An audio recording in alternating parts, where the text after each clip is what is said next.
Hey guys, it's Dan Adams with River Valley Outdoors, doing an interview today with Tim Patton, Patton's Taxidermy. Tim, how did you get into the field of taxidermist work?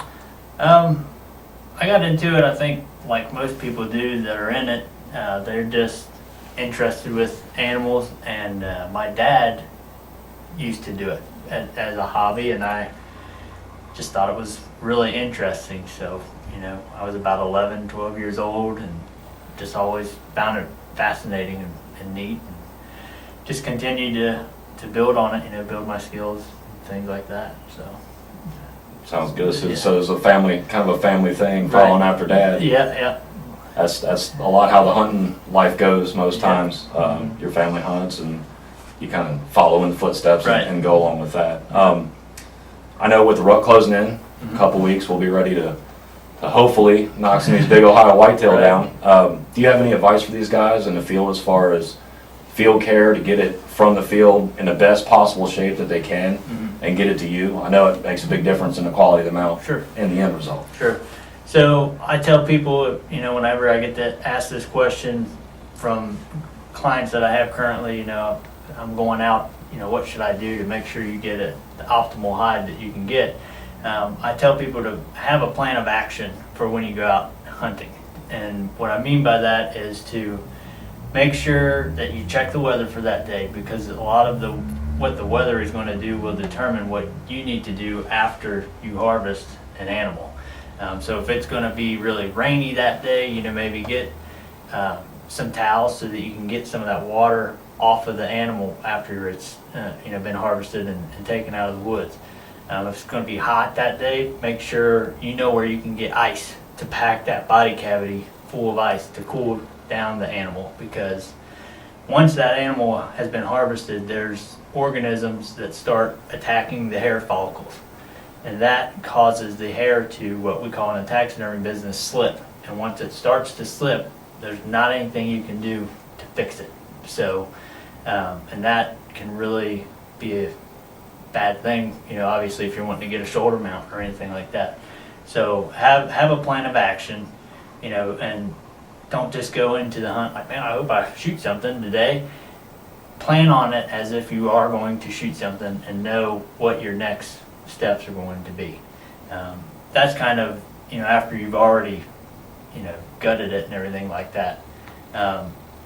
Once you gut it and you're taking it out of the field, you want to make sure not to drag the animal over any rocks or logs or anything like that.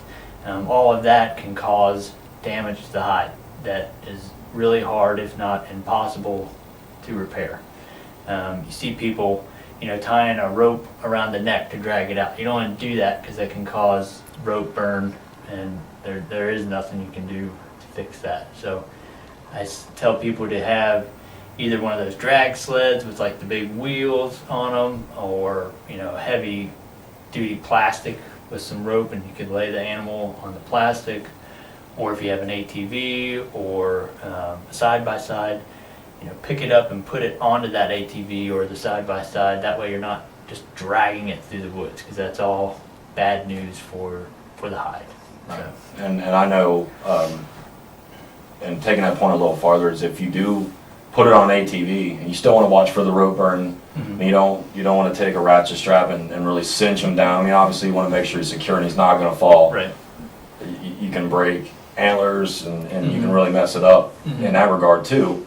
But there has to be a happy middle. And I've actually heard of guys take in and go to the dollar store and get, you know, a cheap throw rug. And I've seen guys throw it over top of the cape portion of that animal, Right. and then take the strap over top of it. It Yeah. spreads out the tension weight. on the strap. Yeah. And it'll kind of keep your hide from getting either, you know, really rubbed to the point to where the cape's no longer good, or, you know, even in the respect of pulling the hair out, if you get it caught in the ratchet strap Right. itself, you know, there, like you said, there's no fixing it when it's Right, gone. right. You know. It's a lot easier to take it off than put it back on. So, Right, yeah. I was going to say also, you could, even like a towel, you know, old bath towel or something, just have a couple to lay under them straps if that's what you're going to do. Just something so that it's not in direct contact with that hair. Right. Yeah, I know for us on the team, we do a lot of pre-planning in the respect that we know the rut's coming up in the next couple weeks.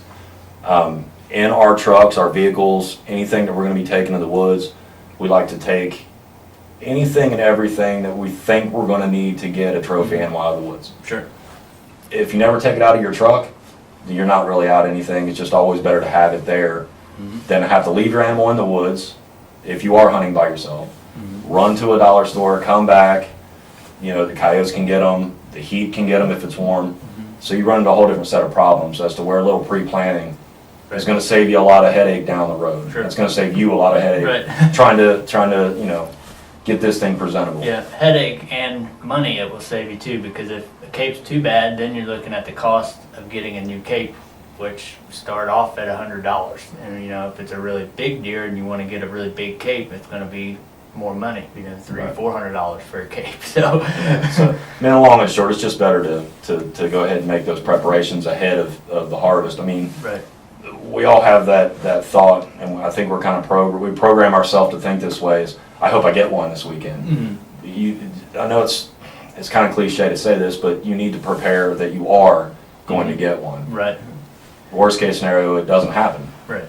You're not really out anything, but you are prepared if it does happen. Because we all know, as bow hunters, gun hunters, and otherwise, it can happen within seconds. You can go from not seeing anything for 2 days, and within a 5-minute span, you just killed the biggest buck of your life. Right. I mean, we've all heard it. We've had it happen. Yep.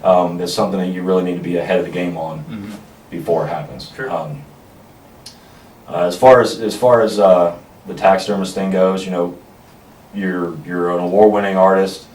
I know you've dealt with animals from all different regions, United States and other places. If you could go on one bucket list hunt, money's no object, you could go tomorrow, what would it be and why? I think probably my number one choice would be to go to New Zealand and red stag hunt. I think they're awesome. You know, I would do it with a bow, and I just think that would be an awesome hunt. For whatever reason I couldn't do that, I would want to go shoot a greater kudu in Africa. I think they're just cool looking animals. So. Yeah, the stag's like the bigger brother to our modern elk here. Right, I mean, a Roosevelt elk's a good size elk. The Rocky Mountain obviously being the king. Sure. And the stag's Yeah. twice his size. I mean, Yeah. it's an enormous animal. Huge animal. And over there, I mean, it's a beautiful country. Yeah. Beautiful. You can hike forever Right. there and not see another human. Yeah. It's one of the most untapped resources there, and that's why they get that big. Yeah. Well, Tim, thanks for sitting down with us. Yeah, We appreciate it. You guys that are heading out in the field the next couple weeks, you put a buck on the ground, Tim's your guy. I mean, he's an award-winning artist. He's done lectures and talks at multiple outdoor shows. He's been to Bass Pro, done talks there as well, right? Yep. Got one at Cabela's coming up on the 28th. So.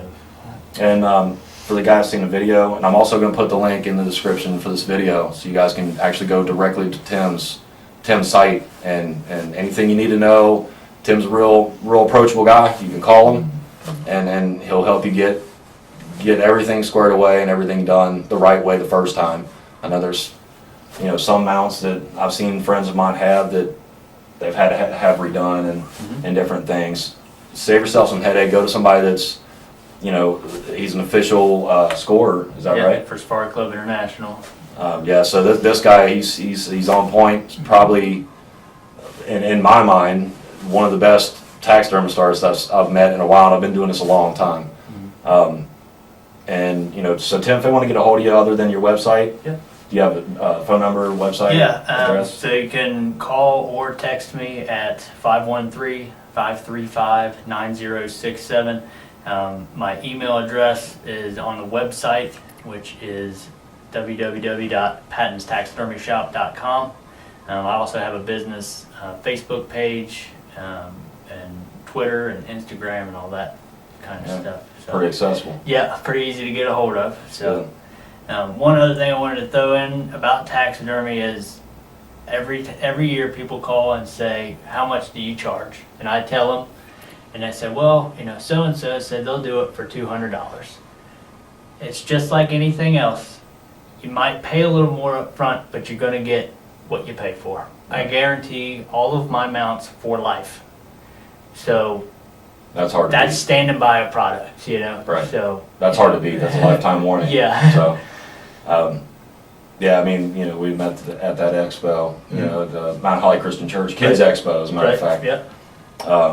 And that's been a couple years ago, a few years ago 2-3 now, years but, ago, just based on, the work you had there, how you presented yourself, I mean, I know I can speak for the rest of the team. You're our guy, so we're planning on getting you busy in the next couple weeks, I'm hoping, so. Hopefully. But, thanks Tim for sitting down with us, Yeah. we appreciate it, and, guys, you guys need a good taxidermist, this is your man. All right, Tim, I know, you've won a lot of awards with your mounts, there any that really stand out, and what's the story behind that? Sure. Well, the one up there in the corner, that was my very first one I got about 4 or 5 years ago. As a first place in the amateur division, and that's when I first kind of thought, maybe I could do something in taxidermy as far as making a living out of it and pursuing it a little bit more. So that's kind of what got me going into it really heavy, other than just having an interest in taxidermy. And then the other ones, I mean, the green ones up there, I kind of like those because that was the first time I entered into the professional division in the Ohio show and took 4th place for a habitat and for a mount. So I was pretty excited about that. That's a pretty big deal. That's the big guys. Yeah, and so I was pretty excited about that. And then I got a couple, second place in commercial divisions and habitats and stuff like that. And then these bigger ones here, these are actually national awards. So I took 2nd in the nation for a habitat and 3rd in the nation for whitetail. It was in 2016, I believe, in the National Taxidermist Association Championships. And then these are from earlier this year at the Ohio show. I got 2nd place in the professional division for the mount and 2nd place for the habitat. So I was pretty happy about that. I move up not only in category but also in ribbon place pretty much every year. So right.